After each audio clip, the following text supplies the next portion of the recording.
points, hindi siya too far away eh. But if you're CSP, mahirap ang 2 points if you continue to commit those errors, especially pag sa depensa, sa serve. But so far, long rally. Faye choosing Natura the second time around, unable to contain. Galing dito kay Kai. Again, the floor defense here of the Lady Blazers could not contain that shiny Tura attack.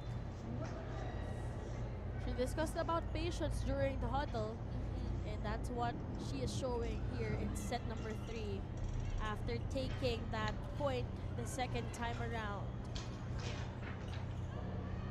Opportunity for Benilde. That push wouldn't work. Natura on the other hand, sharp angle. Shiny Tura again changing her offense mid-air, going deep cross on that last play. Earlier, Benilde was just down by 2 points. We are seeing some attack points galing dito kay Natura.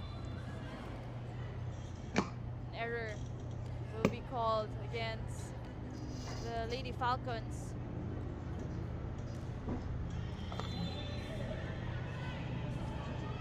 I wonder what's in the mind of USD right now. What do you think? Literal na nanonood na lang, nakaabang sino mga kalaban nila. Pero ito si Densing, nakita natin yung pagiging veterano niya para sa side ng Benilde. Tapik-tapik na lang, alam lang kung saan ilalagay ang bola. That familiar Aya Densing attack.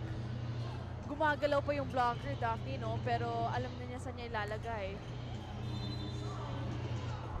Pero di problema yan kay Shai with her 8th point.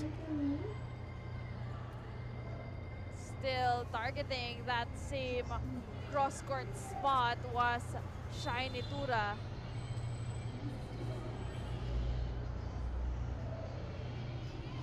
That's a main playmaker, face Agaysay with that service. Denied at the net, triple blockers. Back-to-back points for Adamson. After that, Aya Densing block. All departments pumupuntos. Itong si Shiny Tura.